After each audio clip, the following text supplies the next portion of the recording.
ನಮಸ್ಕಾರ. ಮುಖ್ಯಾಂಶಗಳು. 2021-22ನೇ ಸಾಲಿನ ಬಜೆಟ್ಗೆ ಅಂಗೀಕಾರ. ವಿಧಾನಮಂಡಲ ಅಧಿವೇಶನ ಅನಿರ್ದಿಷ್ಟಾವಧಿಗೆ ಮುಂದೂಡಿಕೆ. ಆರ್ಥಿಕ ಶಿಸ್ತು ಕಾಪಾಡಲು ಆದ್ಯತೆ. ವಿತ್ತೀಯ ನಿರ್ವಹಣೆ ಕಾಯ್ದೆ ಮಿತಿಯಲ್ಲಿ ಸಾಲ. ಮುಖ್ಯಮಂತ್ರಿ ಬಿಎಸ್ ಯಡಿಯೂರಪ್ಪ. ಪರಿಶಿಷ್ಟರ ವಿಶೇಷ ಯೋಜನೆ ಅನುದಾನ ವಿಶ್ವವಿದ್ಯಾಲಯಗಳಿಂದ ಅನ್ಯ ಉದ್ದೇಶಕ್ಕೆ ಬಳಕೆ. ಕುಲಪತಿಗಳ ಸಭೆ ಕರೆದು ಚರ್ಚೆ. ಗೋವಿಂದ ಕಾರಜೋಳ. ದೇಶದ 150 ಮಾರ್ಗಗಳಲ್ಲಿ ಖಾಸಗಿ ಸಹಭಾಗಿತ್ವದಲ್ಲಿ ರೈಲು ಸೇವೆ ಆರಂಭ. ಹೆಚ್ಚಿನ ಸಂಖ್ಯೆಯಲ್ಲಿ ಉದ್ಯೋಗ ಸೃಷ್ಟಿಗೆ ಪೂರಕ. ಪಿಯೂಷ್ ಗೋಯಲ್. ವಾರ್ತೆಗಳ ವಿವರ. 2021-22ನೇ ಸಾಲಿನ ಬಜೆಟ್ಗೆ ಅಂಗೀಕಾರ ದೊರೆತ ನಂತರ ವಿಧಾನಮಂಡಲದ ಉಭಯ ಸದನಗಳನ್ನು ಅನಿರ್ದಿಷ್ಟಾವಧಿಗೆ ಮುಂದೂಡಲಾಯಿತು.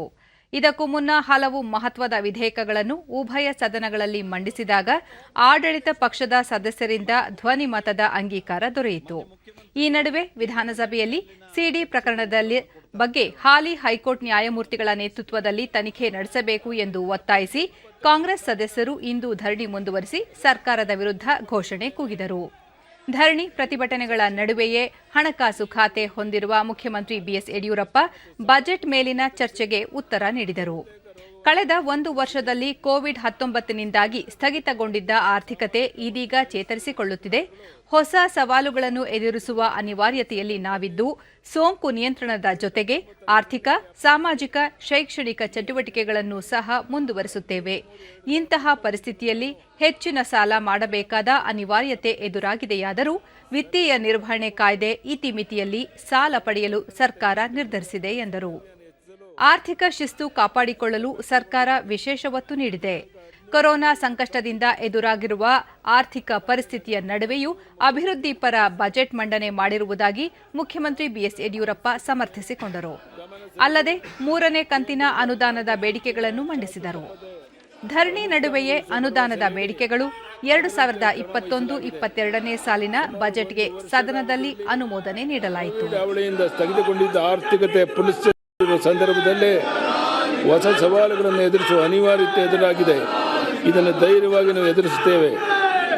ರಾಜ್ಯದ ಜನತೆ ಸರ್ಕಾರದೊಂದಿಗೆ ಸಹಕರಿಸಿ ಅಗತ್ಯವಾದ ಎಲ್ಲ ಮುನ್ನೆಚ್ಚರಿಕೆ ಕ್ರಮ ಕೈಗೊಂಡಲ್ಲಿ ಈ ಸಾಂಕ್ರಾಮಿಕವನ್ನು ನಿಯಂತ್ರಿಸಿ ಆರ್ಥಿಕ, ಸಾಮಾಜಿಕ ಮತ್ತು ಶೈಕ್ಷಣಿಕ ಚಟುವಟಿಕೆಗಳನ್ನು ಸಹಜವಾಗಿ ನಡೆಸಲು ಅಗತ್ಯ ವಾತಾವರಣ ಸೃಷ್ಟಿಸಲು ಸಾಧ್ಯ.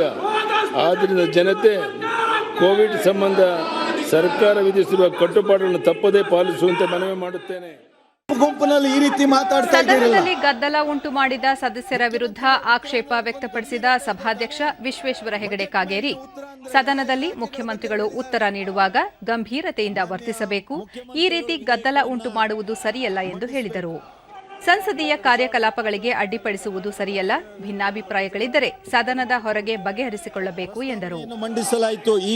ಬಳಿಕ ಮುಖ್ಯಮಂತ್ರಿ ಧನ ವಿನಿಯೋಗ ಮಸೂದೆ ಹಾಗೂ ಕರ್ನಾಟಕ ಸಾರ್ವಜನಿಕ ಸಂಗ್ರಹ ವಿಧೇಯಕಗಳನ್ನು ಮಂಡಿಸಿದರು. ಧರಣಿ ನಡುವೆಯೇ ಸಭಾಧ್ಯಕ್ಷ ವಿಶ್ವೇಶ್ವರ ಹೆಗಡೆ ಕಾಗೇರಿ ವಿಧೇಯಕಗಳನ್ನು ಮತಕ್ಕೆ ಹಾಕಿದಾಗ ಆಡಳಿತ ಪಕ್ಷದ ಸದಸ್ಯರು ಧ್ವನಿ ಮತದಿಂದ ಅಂಗೀಕಾರ ನೀಡಿದರು. ಪ್ರಸ್ತಾವ ಹೌದು ಎನ್ನುವರ ಪರವಾಗಿದೆ ಎಂದು ಭಾವಿಸುತ್ತೇನೆ. ಪ್ರಸ್ತಾವ ಹೌದು ಎನ್ನುವರ ಪರವಾಗಿದೆ. ಪ್ರಸ್ತಾವ ಅಂಗೀಕಾರವಾಗಿದೆ. 2021ನೇ ಸಾಲಿನ ಕರ್ನಾಟಕ ಧನ ವಿನಿಯೋಗ ಸಂಖ್ಯೆ 2 ವಿಧೇಯಕವನ್ನು ಮಂಡಿಸಲು ಅನುಮತಿ ಕೋರುತ್ತೇನೆ. ಪ್ರಸ್ತಾವನೆ ಮಂಡಿಸಲಾಯಿತು. ಈಗ ಪ್ರಸ್ತಾವನೆಯನ್ನು ಸಭೆಯ ಮತಕ್ಕೆ ಹಾಕುತ್ತೇನೆ. ಪ್ರಸ್ತಾವನೆ ಹೀಗಿದೆ: 2021ನೇ ಸಾಲಿನ ಕರ್ನಾಟಕ ಧನ ವಿನಿಯೋಗ ಸದನವನ್ನು ಮಧ್ಯಾಹ್ನ 3 ಗಂಟೆಗೆ ಮುಂದೂಡಿದರು. ಮಧ್ಯಾಹ್ನ ಸದನ ಸಮಾವೇಶಗೊಂಡಾಗ ಪರಿಸ್ಥಿತಿ ಭಿನ್ನವಾಗಿರಲಿಲ್ಲ. ಕಾಂಗ್ರೆಸ್ ಸದಸ್ಯರ ಧರಣಿ ನಡುವೆಯೇ ಸದನದ ಕಲಾಪವನ್ನು ಅನಿರ್ದಿಷ್ಟಾವಧಿಗೆ ಮುಂದೂಡಲಾಯಿತು. ಪರವಾಗಿದೆ ಎಂದು ಭಾವಿಸುತ್ತೇನೆ. ಪ್ರಸ್ತಾವ ಹೌದು ಎನ್ನುವರ ಪರವಾಗಿದೆ. ಪ್ರಸ್ತಾವ ಅಂಗೀಕೃತವಾಗಿದೆ. ನೀವು ಸಹಕರಿಸದೇ ಇರುವಂತದ್ದು ನನಗೆ ಮತ್ತೆ ನಾನು ಹೇಳೋದಕ್ಕೆ ಬಯಸೋದಿಲ್ಲ. ನೀವು ಸಹಕರಿಸಬೇಕು ಅನ್ನುವಂಥ ವಿನಂತಿಯನ್ನು ಮಾಡಿಕೊಳ್ತೀನಿ. ಈಗ ಸದನವನ್ನ 3 ಗಂಟೆಗೆ ಸೇರುವಂತೆ ಮುಂದೂಡಿದ್ದೇನೆ.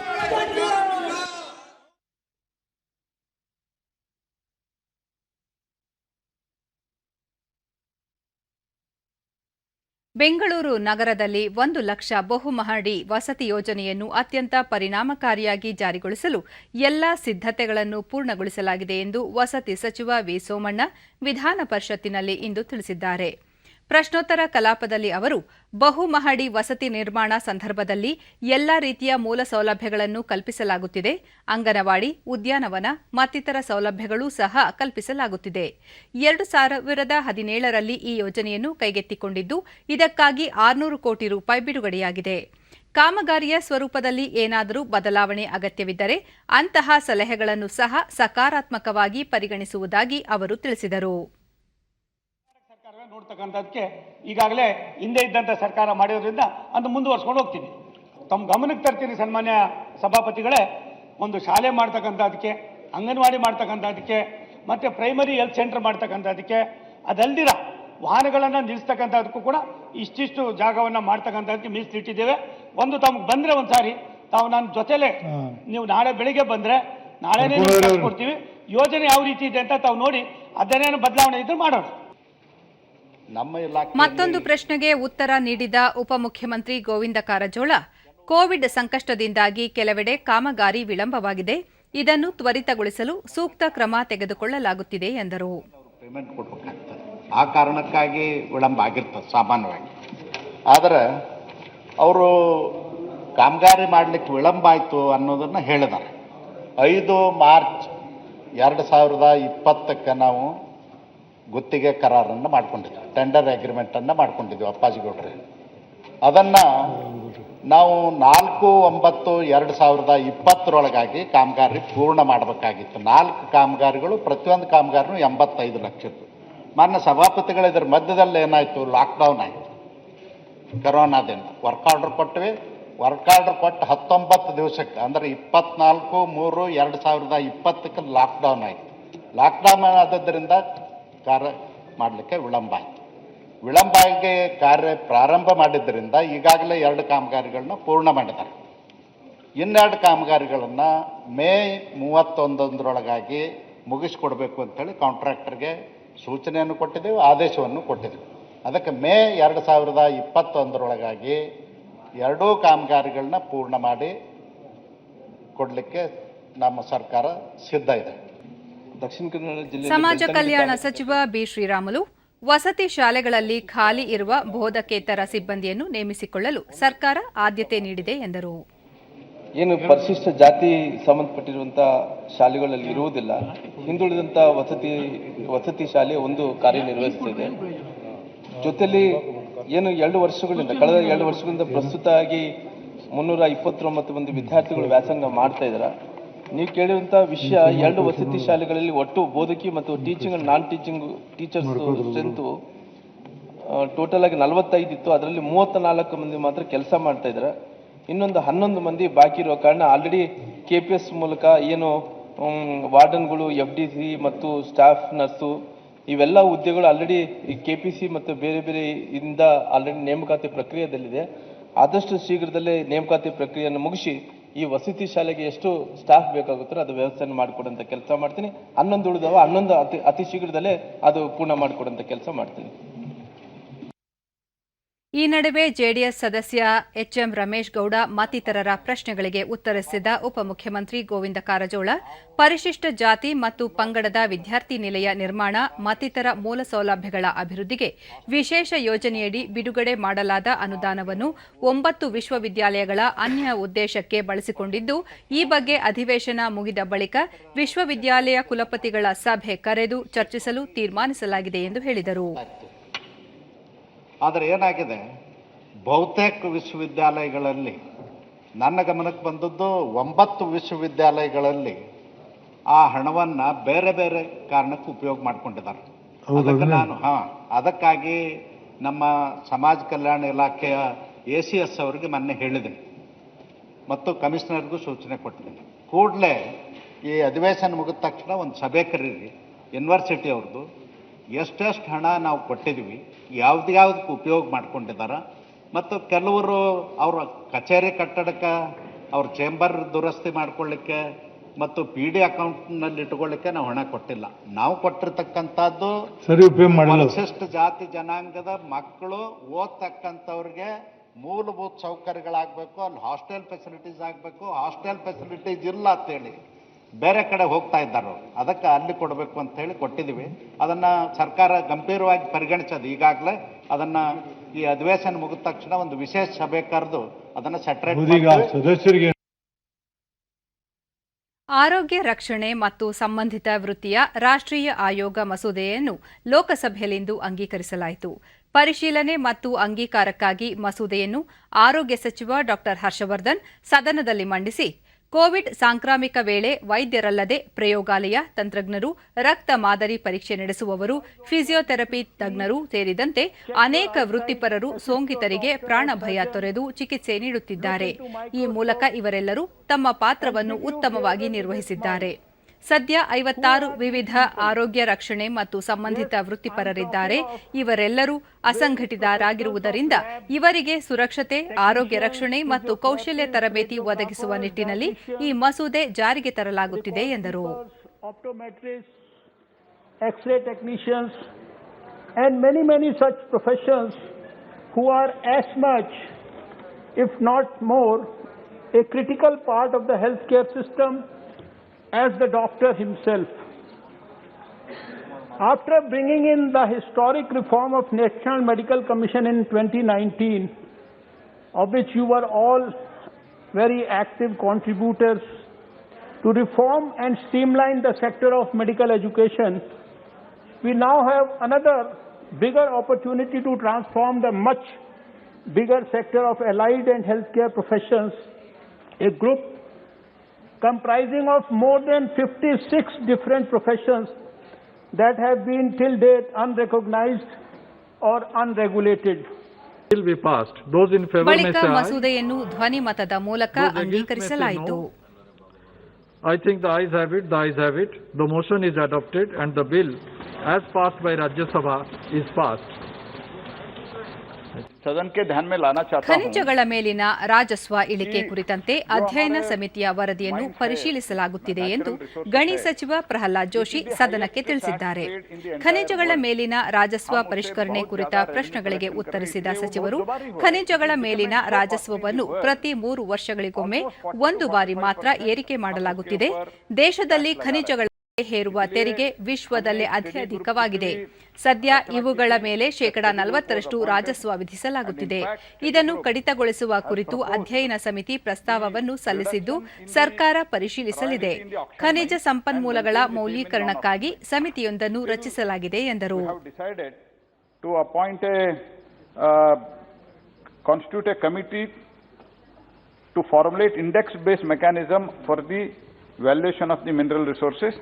इसलिए मेरा निवेदन ये है कि राज्य सरकारों से ज़्यादा आप ऑक्शन में लाइए. Already from 2014, after 2014, DMF is added, NMET is added. By that, and also in the recent, and the Odisha is the best example, and you have done well also. You are from Odisha. Your government has done well also. Auction and in the overall mineral sector, they have done well, and very good amount of revenue they are receiving out of that. अभी dedicated freight corridor शुरू होने जा रहे हैं. ರೈಲ್ವೆಯಲ್ಲಿ ಸರ್ಕಾರಿ ಖಾಸಗಿ ಪಾಲುದಾರಿಕೆ ಕುರಿತ ಪ್ರಶ್ನೆಗಳಿಗೆ ಉತ್ತರಿಸಿದ ಸಚಿವ ಪಿಯೂಷ್ ಗೋಯಲ್, ದೇಶದಲ್ಲಿ 150 ಮಾರ್ಗಗಳಲ್ಲಿ ಸರ್ಕಾರಿ ಖಾಸಗಿ ಸಹಭಾಗಿತ್ವದಲ್ಲಿ ರೈಲು ಸೇವೆಗಳನ್ನು ಆರಂಭಿಸಲಾಗುವುದು. ಇದರಿಂದ ಅಪಾರ ಸಂಖ್ಯೆಯ ಉದ್ಯೋಗ ಸೃಷ್ಟಿಯಾಗಲಿದ್ದು, ಈಗಿರುವ ಸಿಬ್ಬಂದಿಗೂ ಉದ್ಯೋಗ ನಷ್ಟವಾಗುವುದಿಲ್ಲ. ರೈಲ್ವೆ ಸಿಬ್ಬಂದಿಯ ಹಕ್ಕುಗಳ ರಕ್ಷಣೆಗೆ ಸರ್ಕಾರ ಬದ್ಧವಾಗಿದೆ. ಈಗಾಗಲೇ ತೇಜಸ್ ರೈಲು ಉತ್ತಮ ಸೌಲಭ್ಯಗಳೊಂದಿಗೆ ಸೇವೆ ಸಲ್ಲಿಸುತ್ತಿದೆ ಎಂದರು. ಸರಕು ಸಾಗಾಣಿಕೆಯಲ್ಲೂ ಸರ್ಕಾರಿ ಖಾಸಗಿ ಪಾಲುದಾರಿಕೆ ಅನುಸರಿಸಲಾಗುತ್ತಿದ್ದು, ರೈಲ್ವೆ ಕಾರಿಡಾರ್ಗಳು ಪೂರ್ಣಗೊಂಡ ನಂತರ ಈ ರೈಲು ಸೇವೆಗಳ ಸಂಖ್ಯೆಯನ್ನು ಹೆಚ್ಚಿಸಲಾಗುವುದು ಎಂದರು. उसको हम और तेज गति से फिर इस्तेमाल कर सकते हैं प्रोजेक्ट्स कंप्लीट करने में. लेकिन वर्तमान स्थिति यह है कि कॉनकॉर 17-18 प्राइवेट प्लेयर्स के साथ ऑलरेडी पब्लिक प्राइवेट पार्टनरशिप में फ्रेट ट्रेन्स भी चला रही है. Thank you. कि ब्रॉडबैंड मिशन 19 ರಾಷ್ಟ್ರೀಯ ಬ್ರಾಡ್ಬ್ಯಾಂಡ್ ಮಿಷನ್ ಕುರಿತ ಪ್ರಶ್ನೆಗಳಿಗೆ ಉತ್ತರಿಸಿದ ಸಂಪರ್ಕ ಖಾತೆ ಸಚಿವ ರವಿಶಂಕರ್ ಪ್ರಸಾದ್, ಈ ಮಿಷನ್ ಅಡಿ ಸಂಪರ್ಕ ಮೂಲಸೌಕರ್ಯವನ್ನು ಹೆಚ್ಚಿಸಲಾಗುತ್ತಿದ್ದು 90,000 ಕೋಟಿ ರೂಪಾಯಿ ವೆಚ್ಚದಲ್ಲಿ ಗ್ರಾಮೀಣ ಮತ್ತು ನಗರ ಪ್ರದೇಶಗಳಿಗೆ ಆಪ್ಟಿಕಲ್ ಫೈಬರ್ ಒದಗಿಸಲಾಗುತ್ತಿದೆ. ದೇಶದಲ್ಲಿ ಡೇಟಾ ಬಳಕೆ ಹೆಚ್ಚಾಗುತ್ತಿರುವ ಹಿನ್ನೆಲೆಯಲ್ಲಿ ಬೇಡಿಕೆಯನ್ನು ಪೂರೈಸಲು ಸರ್ಕಾರ ಈ ಯೋಜನೆಯಡಿ ಕ್ರಮ ಕೈಗೊಂಡಿದೆ ಎಂದರು. Therefore, we are providing 70,000 crore from our USOFO, and that will be done, suppose in Northeast, in gap areas, we keep on giving funding. Data consumption, जो जुलाई 2019 में सिर्फ 60 टेराबाइट था, वो आज 1785 टेराबाइट पर मंथ हो गया है सर. ये उसकी उपलब्धता बढ़ी है क्योंकि लोग उसको कंज्यूम कर रहे हैं. और सर, हम लोगों ने FTTH कनेक्शन सर गांव में 4,86,040 to schools, to Anganwadis, to post office, to health welfare center, police station, animal husbandry, ration shop सबको दिया है. और जिसमें प्राइवेट में दिया है sir 1,22,039. All this shows increasing trend of data consumption because of Bharat. ಹಣಕಾಸು ಮಸೂದೆ 2021 ಹಣಕಾಸು ಸಚಿವೆ ನಿರ್ಮಲಾ ಸೀತಾರಾಮನ್ ಪರಿಶೀಲನೆ ಮತ್ತು ಅಂಗೀಕಾರಕ್ಕಾಗಿ ರಾಜ್ಯಸಭೆಯಲ್ಲಿಂದು ಮಂಡಿಸಿದರು.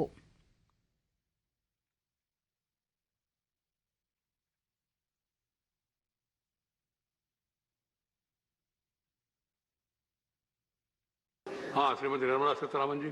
Sir, finance bill. Sir, I rise to move that the bill to give effect to the financial proposals of the central government for the financial year 21-22 as passed by the Lok Sabha be taken into consideration. Motion moved. ಈ ಕುರಿತ ಚರ್ಚೆಯಲ್ಲಿ ಪಾಲ್ಗೊಂಡು ಮಾತನಾಡಿದ BJP ಸದಸ್ಯ Sushil Kumar Modi, Covid ಸಾಂಕ್ರಾಮಿಕದಿಂದ 1 ವರ್ಷದ ಅವಧಿಯಲ್ಲಿ ದೇಶದ ಬೊಕ್ಕಸಕ್ಕೆ ಹೆಚ್ಚು ನಷ್ಟವಾಗಿದೆ. ಪ್ರಧಾನಿ ನರೇಂದ್ರ ಮೋದಿ ಕೋವಿಡ್ ಪರಿಸ್ಥಿತಿಯನ್ನು ಸೂಕ್ತವಾಗಿ ನಿಭಾಯಿಸಿದ್ದಾರೆ. 120ಕ್ಕೂ ಹೆಚ್ಚು ದೇಶಗಳ ಮುಖಂಡರೊಂದಿಗೆ ಸಭೆಯನ್ನು ನಡೆಸಿದ್ದಾರೆ. ಪ್ರಸಕ್ತ ಆರ್ಥಿಕ ವರ್ಷ 20,20,000 ಕೋಟಿ ತೆರಿಗೆ ಸಂಗ್ರಹ ಗುರಿ ಹೊಂದಲಾಗಿತ್ತು. ಆದರೆ ಕೋವಿಡ್ ಸಾಂಕ್ರಾಮಿಕದಿಂದ ತೆರಿಗೆ ಸಂಗ್ರಹ ಶೇಕಡಾ 23ರಷ್ಟು ಕಡಿಮೆಯಾಗಿದೆ. ಸರ್ಕಾರಕ್ಕೆ ರಾಜಸ್ವ ಕಡಿಮೆಯಾಗಿದ್ದರೂ ಜನರ ಮೇಲೆ ಹೊಸ ತೆರಿಗೆಯನ್ನು ವಿಧಿಸಿಲ್ಲ. ಕೃಷಿ ಮೂಲಸೌಕರ್ಯ ಅಭಿವೃದ್ಧಿಗೆ ಮಾತ್ರ ಕರ ಇರಿಸಲಾಗಿದ್ದು, ಈ ಮೂಲಕ ಸಂಗ್ರಹಿಸಲಾಗುವ 30,000 ಕೋಟಿ ರೂಪಾಯಿ ಹಣವನ್ನು ಎಪಿಎಂಸಿಗಳು ಮತ್ತು ಕೃಷಿ ಮೂಲಸೌಕರ್ಯಕ್ಕೆ ಬಳಸಿಕೊಳ್ಳಲಾಗುವುದು ಎಂದರು. ಭಾರತದಲ್ಲಿ ಆದಾಯ ತೆರಿಗೆ ತುಂಬಾ ಕಡಿಮೆ ಇದೆ.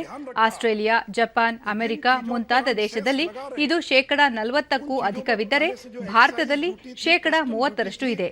कनिष्ठ आदाय तेरिगे भारतदल्ली केवल शೇಕಡಾ 5ರಷ್ಟಿದೆ ಎಂದರು. हम लोगों ने ये सेस लगाने का काम किया. भारत में जो इनकम टैक्स की दर है वो जो डेवलपिंग और डेवलप्ड इकोनॉमीज हैं उसमें हिंदुस्तान में दुनिया में सबसे कम दर भारत में इनकम टैक्स की है. जहां अमेरिका में इनकम टैक्स की जो मैक्सिमम दर है वो 40% है. Australia, UK, Japan, China, South Africa, इन सभी देशों में 45% इनकम टैक्स का हाईएस्ट स्लैब है. और जबकि इंडिया में यह केवल 30% है, केवल 30% है. और जो मिनिमम स्लैब है यूनाइटेड स्टेट्स में 10%, ऑस्ट्रेलिया में 19%, कनाडा में 15%, यूके में 20%, साउथ अफ्रीका में 18%. और भारत में जो इनकम टैक्स का जो लोएस्ट स्लैब है वो केवल 5% है.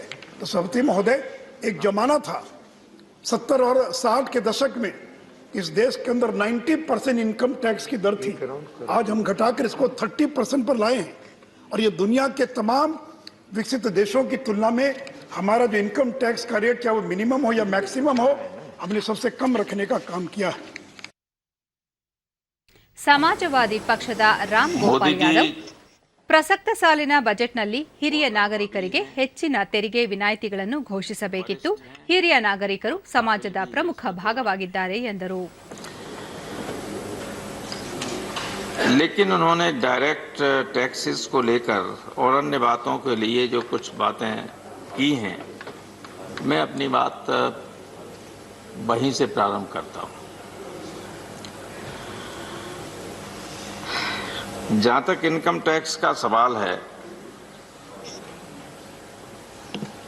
मैं आपके माध्यम से माननीय वित्त मंत्री जी से कहना चाहूँगा कि देश के जितने नौकरी पेशा से जुड़े हुए लोग हैं, वो जब भी बजट आता है तो ये उम्मीद करते हैं कि जो इनकम टैक्स का एक स्लैब बना रखा है इन्होंने, उसमें राहत देंगे, उसको और ज़्यादा डिडक्शन की व्यवस्था करेंगे। क्योंकि ये लोग ऐसे हैं जो अपना कोई पैसा छिपा नहीं सकते। जो छिपा सकते हैं उनके पास तरीके हैं छिपाने के, लेकिन जो छिपा नहीं सकते हैं उनको तो राहत दीजिए। एक्स्ट्रा पैकेज या ಆರ್ಜೆಡಿ ಸದಸ್ಯ ಮನೋಜ್ ಕುಮಾರ್ ಝಾ, ಕೇಂದ್ರ ಸರ್ಕಾರ ಸಾರ್ವಜನಿಕ ವಲಯದ ಕಂಪನಿಗಳು ಖಾಸಗೀಕರಣಕ್ಕೆ ಮುಂದಾಗಿರುವುದು ಅಪಾಯಕಾರಿ ಬೆಳವಣಿಗೆಯಾಗಿದೆ ಎಂದರು. अलग नजरिए से देखिए, थोड़ा ज्यादा देखिए, क्योंकि बिहार बहुत पीछे छूट गया है। कल ही मैंने सदन में कहा था कि बिहार इस देश का जो एक होता है ना इकोनॉमिक थियरी में अंडर डेवलपमेंट की मेट्रोपोलिस एंड सैटेलाइट, बिहार उसमें आपका सैटेलाइट बन गया है, थर्ड वर्ल्ड है। उस थर्ड वर्ल्ड के नजरिए से उसको निकालिए। मैं कुछ छोटी छोटी चीजों पर मैम थोड़ा अलग से कहना चाहता था। जैसे बाकी मेरे बहुत सारे साथी अलग अलग विषयों पर, मैं शिक्षा पे थोड़ा अलग से मैम फाइनेंस मिनिस्टर के सामने। 45 ವರ್ಷ ಮೇಲ್ಪಟ್ಟ ಎಲ್ಲರಿಗೂ ಏಪ್ರಿಲ್ 1ರಿಂದ ಕೋವಿಡ್ ಲಸಿಕೆ ನೀಡುವ ಕೇಂದ್ರ ಸರ್ಕಾರದ ತೀರ್ಮಾನದ ಹಿನ್ನೆಲೆಯಲ್ಲಿ ಕೇಂದ್ರ ಆರೋಗ್ಯ ಇಲಾಖೆ ಕಾರ್ಯದರ್ಶಿ ರಾಜೇಶ್ ಭೂಷಣ್ ರಾಜ್ಯ ಸರ್ಕಾರಗಳಿಗೆ ಪತ್ರ ಬರೆದು ಸೂಕ್ತ ವ್ಯವಸ್ಥೆ ಮಾಡುವಂತೆ ಸೂಚಿಸಿದ್ದಾರೆ. 45ರಿಂದ 59 ವರ್ಷ ವಯೋಮಿತಿಯ ಸಹ ಅಸ್ವಸ್ಥತೆ ಹೊಂದಿರುವವರಿಗೆ ಮಾತ್ರ ಈವರೆಗೆ ಲಸಿಕೆ ನೀಡಲಾಗುತ್ತಿತ್ತು. ಇದೀಗ ಕೇಂದ್ರ ಸರ್ಕಾರದ ತೀರ್ಮಾನದ ಹಿನ್ನೆಲೆಯಲ್ಲಿ ಏಪ್ರಿಲ್ 1ರಿಂದ ಇದಕ್ಕಾಗಿ ಸೂಕ್ತ ವ್ಯವಸ್ಥೆ ಮಾಡಬೇಕು. ಲಸಿಕೆಗೆ ನೋಂದಣಿ ಮಾಡಿಕೊಳ್ಳಲು ಕೋವಿನ್ ತಂತ್ರಾಂಶವನ್ನು ಮೇಲ್ದರ್ಜೆಗೇರಿಸಲಾಗಿದ್ದು, ಏಪ್ರಿಲ್ 1ರಿಂದ 45 ವರ್ಷ ಮೇಲ್ಪಟ್ಟವರು ಲಸಿಕೆಗಾಗಿ ನೋಂದಣಿ ಮಾಡಿಕೊಳ್ಳಲು ವ್ಯವಸ್ಥೆ ಕಲ್ಪಿಸಲಾಗಿದೆ. ಈ ನಿಟ್ಟಿನಲ್ಲಿ ಜನಸಾಮಾನ್ಯರಿಗೆ ಸೂಕ್ತ ಮಾಹಿತಿ ನೀಡಿ ಲಸಿಕೆ ಅಭಿಯಾನವನ್ನು ಯಶಸ್ವಿಗೊಳಿಸುವಂತೆ ಅವರು ಸೂಚಿಸಿದ್ದಾರೆ. ಲಸಿಕಾ ಕೇಂದ್ರಗಳಲ್ಲಿ ಲಸಿಕೆ ನಷ್ಟವಾಗುತ್ತಿರುವುದನ್ನು ತಪ್ಪಿಸಲು ಸೂಕ್ತ ಕ್ರಮ ಕೈಗೊಳ್ಳಬೇಕು. ಲಸಿಕೆ ಅಭಿಯಾನವನ್ನು ಮತ್ತಷ್ಟು ವಿಸ್ತಾರಗೊಳಿಸಲು ಸೂಕ್ತ ಕಾರ್ಯಯೋಜನೆಗಳನ್ನು ರೂಪಿಸುವಂತೆ ಅವರು ಸಲಹೆ ನೀಡಿದ್ದಾರೆ. ಈ ಮಧ್ಯೆ ದೇಶದಲ್ಲಿ ನಡೆಯುತ್ತಿರುವ ವಿಶ್ವದ ಅತಿದೊಡ್ಡ ಕೋವಿಡ್-19 ಲಸಿಕಾ ಅಭಿಯಾನದಲ್ಲಿ ಇದುವರೆಗೆ 5 ಕೋಟಿಗೂ ಅಧಿಕ ಮಂದಿಗೆ ಲಸಿಕೆ ನೀಡುವ ಮೂಲಕ ಕೋವಿಡ್ ವಿರುದ್ಧದ ಹೋರಾಟದಲ್ಲಿ ಮಹತ್ವದ ಮೈಲಿಗಲ್ಲು ಸಾಧಿಸಲಾಗಿದೆ.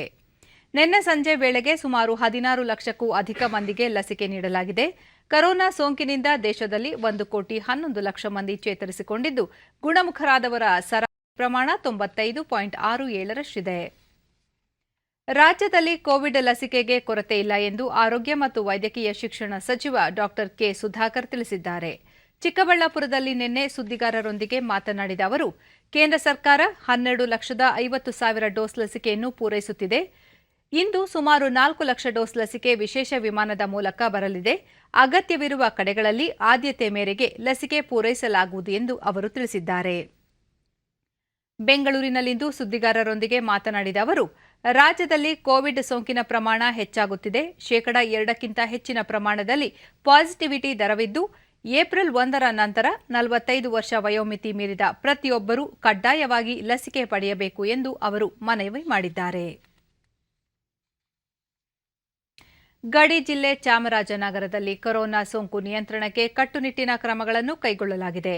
ಕೋವಿಡ್ ಮಾರ್ಗಸೂಚಿಗಳನ್ನು ಸಾರ್ವಜನಿಕರು ಕಡ್ಡಾಯವಾಗಿ ಪಾಲಿಸುವಂತೆ ಸೂಚಿಸಲಾಗಿದೆ. ಅಲ್ಲದೆ ಕೇರಳದಿಂದ ರಾಜ್ಯ ಪ್ರವೇಶಿಸುವ ಪ್ರತಿಯೊಬ್ಬರೂ ಆರ್ಟಿಪಿಸಿಆರ್ ವರದಿ ತರುವುದು ಕಡ್ಡಾಯವಾಗಿದೆ. ಚೆಕ್ಪೋಸ್ಟ್ಗಳಲ್ಲಿ ವ್ಯಾಪಕ ತಪಾಸಣೆ ನಡೆಸಲಾಗುತ್ತಿದೆ. ಜಿಲ್ಲಾಧಿಕಾರಿ ಡಾ ಎಂಆರ್ ರವಿ, ಜಿಲ್ಲಾ ಪೊಲೀಸ್ ವರಿಷ್ಠಾಧಿಕಾರಿ ದಿವ್ಯಾ ಸಾರಾ ಥಾಮಸ್ ಹಾಗೂ ಡಿಎಚ್ಒ ರವಿ ನಿನ್ನೆ ಗುಂಡ್ಲುಪೇಟೆ ತಾಲೂಕಿನ ಮೂಲೆಹೊಳೆ ಚೆಕ್ಪೋಸ್ಟ್ಗೆ ತೆರಳಿ ಪರಿಶೀಲಿಸಿದರು.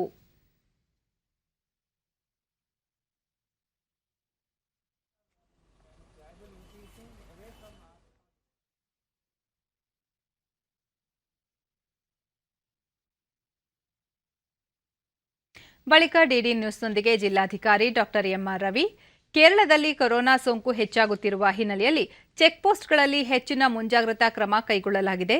ಗಡಿ ಪ್ರವೇಶಿಸುವ ಪ್ರತಿಯೊಬ್ಬರೂ ಕೋವಿಡ್ ವರದಿ ಪ್ರದರ್ಶಿಸುವುದು ಕಡ್ಡಾಯವಾಗಿದೆ. ಕೇರಳದಿಂದ ರಾಜ್ಯ ಪ್ರವೇಶಿಸುವ ವಾಹನಗಳನ್ನು ಸ್ಯಾನಿಟೈಸ್ ಮಾಡಲಾಗುವುದು ಎಂದು ತಿಳಿಸಿದರು. ಕೋಲಾರ ಜಿಲ್ಲೆಯಲ್ಲಿ ಕೊರೋನಾ ಸೋಂಕು ನಿಯಂತ್ರಿಸಲು ಕಟ್ಟುನಿಟ್ಟಿನ ಕ್ರಮಗಳನ್ನು ಕೈಗೊಳ್ಳಲಾಗುತ್ತಿದೆ. ಜಿಲ್ಲೆಯಾದ್ಯಂತ ಪಂಚಾಯಿತಿ ಮಟ್ಟದ ಸಭೆಗಳನ್ನು ನಡೆಸಿ ಮಾರ್ಗಸೂಚಿಗಳನ್ನು ನೀಡಲಾಗುತ್ತಿದೆ. ಅಲ್ಲದೆ ಸೋಂಕು ನಿಯಂತ್ರಣಕ್ಕೆ ಆಯಾ ಪಂಚಾಯಿತಿಗಳಲ್ಲಿ ಕೈಗೊಂಡಿರುವ ಕ್ರಮಗಳ ಕುರಿತು ಚರ್ಚಿಸಲಾಗುತ್ತಿದೆ. ಜಿಲ್ಲೆಯ ಎಲ್ಲ ಸರ್ಕಾರಿ ಆಸ್ಪತ್ರೆಗಳಲ್ಲಿ ಲಸಿಕೆ ಅಭಿಯಾನ ಪ್ರಾರಂಭಿಸಲಾಗಿದೆ.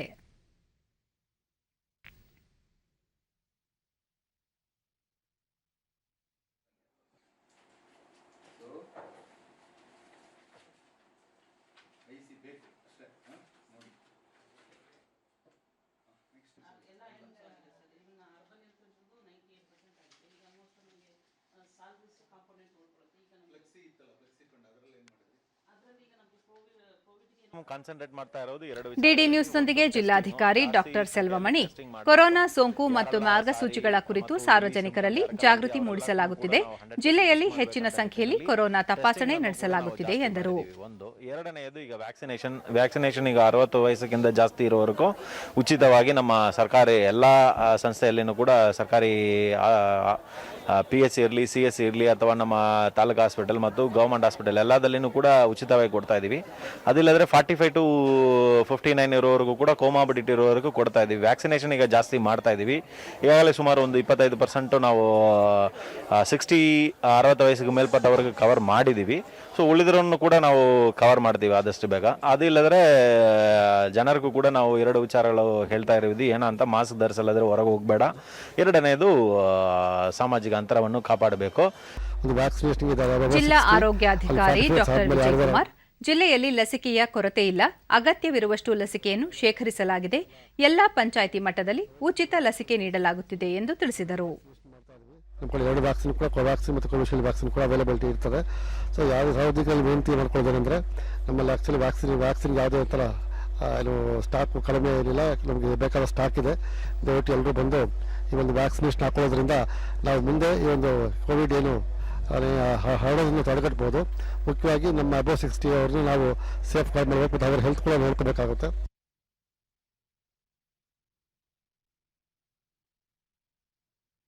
ಇಂದು ವಿಶ್ವ ಕ್ಷಯರೋಗ ದಿನ. ಕ್ಷಯರೋಗದ ವಿರುದ್ಧ ಎಲ್ಲೆಡೆ ಜನಜಾಗೃತಿ ಹಮ್ಮಿಕೊಳ್ಳಲಾಗುತ್ತಿದೆ. 1882ರಲ್ಲಿ ಡಾಕ್ಟರ್ ರಾಬರ್ಟ್ ಕೋಚ್ ಅವರು ಕ್ಷಯರೋಗಕ್ಕೆ ಕಾರಣವಾದ ಬ್ಯಾಕ್ಟೀರಿಯಾ ಪತ್ತೆ ಮಾಡಿದ್ದು, ಇದರಿಂದ ಕ್ಷಯರೋಗ ಪತ್ತೆ ಮತ್ತು ರೋಗ ನಿಯಂತ್ರಣದಲ್ಲಿ ಮಹತ್ವದ ಪಾತ್ರ ವಹಿಸಿತ್ತು. ಕ್ಷಯರೋಗ ಗುಣಮುಖವಾಗುವ ಆರೋಗ್ಯ ಸಮಸ್ಯೆಯಾಗಿದ್ದು, ಇದಕ್ಕೆ ಸೂಕ್ತ ಚಿಕಿತ್ಸೆ ಪಡೆಯುವುದು ಅತ್ಯಂತ ಅಗತ್ಯ. ಈ ಬಾರಿ ಕೋವಿಡ್-19 ಸಂದರ್ಭದಲ್ಲೂ ಟಿಬಿ ವಿರುದ್ಧದ ಹೋರಾಟದಲ್ಲಿ ನಿರ್ಲಕ್ಷ್ಯ ತೋರಬಾರದು ಎಂಬ ಧ್ಯೇಯವಾಕ್ಯದೊಂದಿಗೆ ಜನಜಾಗೃತಿ ಮೂಡಿಸಲಾಗುತ್ತಿದೆ. ಕ್ಷಯರೋಗದಿಂದ ಪ್ರತಿನಿತ್ಯ 4,000ಕ್ಕೂ ಹೆಚ್ಚು ಮಂದಿ ಸಾವನ್ನಪ್ಪುತ್ತಿದ್ದು, ಸರಾಸರಿ 28,000 ಜನ ಅನಾರೋಗ್ಯಕ್ಕೆ ಒಳಗಾಗುತ್ತಿದ್ದಾರೆ. ಈ ವ್ಯಾಧಿಯಿಂದ ಕಳೆದ 20 ವರ್ಷಗಳಲ್ಲಿ 634 ದಶಲಕ್ಷ ಜೀವಗಳನ್ನು ರಕ್ಷಿಸಲಾಗಿದೆ ಎಂದು ವಿಶ್ವ ಆರೋಗ್ಯ ಸಂಸ್ಥೆ ತಿಳಿಸಿದೆ. ರಾಜ್ಯದಲ್ಲೂ ಕೂಡ ಹಲವು ಜನಜಾಗೃತಿ ಕಾರ್ಯಕ್ರಮಗಳನ್ನು ಹಮ್ಮಿಕೊಳ್ಳಲಾಗಿದೆ. 2025ರ ವೇಳೆಗೆ ರಾಜ್ಯದಲ್ಲಿ ಕ್ಷಯರೋಗವನ್ನು ನಿರ್ಮೂಲನೆ ಮಾಡುವ ಗುರಿ ಹೊಂದಲಾಗಿದೆ. ಇದಕ್ಕಾಗಿ ಸೂಕ್ತ ಕಾರ್ಯಯೋಜನೆ ರೂಪಿಸಲಾಗಿದೆ ಎಂದು ಆರೋಗ್ಯ ಮತ್ತು ಕುಟುಂಬ ಕಲ್ಯಾಣ ಸಚಿವ ಡಾ ಕೆ ಸುಧಾಕರ್ ತಿಳಿಸಿದ್ದಾರೆ. ರಾಷ್ಟ್ರಪತಿ ರಾಮನಾಥ್ ಕೋವಿಂದ್ ತಮ್ಮ ಸಂದೇಶದಲ್ಲಿ ವಿಶ್ವಸಂಸ್ಥೆಯ ಸುಸ್ಥಿರ ಅಭಿವೃದ್ಧಿ ಗುರಿಗಳಿಗೆ ಅನುಗುಣವಾಗಿ ಸಾರ್ವತ್ರಿಕ ಆರೋಗ್ಯ ವ್ಯಾಪ್ತಿಯ ಗುರಿ ಸಾಧಿಸಲು ಕೇಂದ್ರ ಸರ್ಕಾರ ಬದ್ಧವಾಗಿದೆ ಎಂದು ಹೇಳಿದ್ದಾರೆ. ಈ ಗುರಿಗಳನ್ನು ತಲುಪಲು ಆಯುಷ್ಮಾನ್ ಭಾರತ್, ಪ್ರಧಾನಮಂತ್ರಿ ಜನ್ ಆರೋಗ್ಯ ಯೋಜನೆಯನ್ನು ಪರಿಣಾಮಕಾರಿಯಾಗಿ ಜಾರಿಗೆ ತರಲಾಗುತ್ತಿದೆ ಎಂದು ಹೇಳಿದ್ದಾರೆ. ಕೇಂದ್ರ ಆರೋಗ್ಯ ಸಚಿವ ಡಾ ಹರ್ಷವರ್ಧನ್ ಇಂದು ಮಧ್ಯಾಹ್ನ ಟಿಬಿ ವಿರುದ್ಧ ಜನಾಂದೋಲನಕ್ಕೆ ಚಾಲನೆ ನೀಡಲಿದ್ದಾರೆ. ದೆಹಲಿಯ ಅಂಬೇಡ್ಕರ್ ಅಂತಾರಾಷ್ಟ್ರೀಯ ಕೇಂದ್ರದಲ್ಲಿ ಆಯೋಜಿಸಿರುವ ಕಾರ್ಯಕ್ರಮದಲ್ಲಿ ಅವರು ಈ ಕುರಿತ ಅಭಿಯಾನವನ್ನು ಶುಭಾರಂಭ ಮಾಡಲಿದ್ದಾರೆ.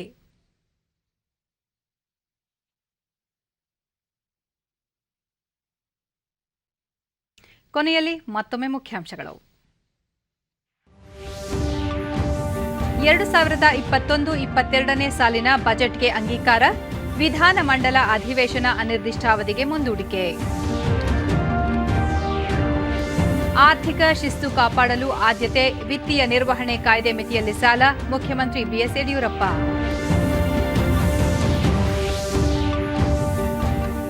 ಪರಿಶಿಷ್ಟರ ವಿಶೇಷ ಯೋಜನೆ ಅನುದಾನ ವಿಶ್ವವಿದ್ಯಾಲಯಗಳಿಂದ ಅನ್ಯ ಉದ್ದೇಶಕ್ಕೆ ಬಳಕೆ, ಕುಲಪತಿಗಳ ಸಭೆ ಕರೆದು ಚರ್ಚೆ, ಗೋವಿಂದ ಕಾರಜೋಳ.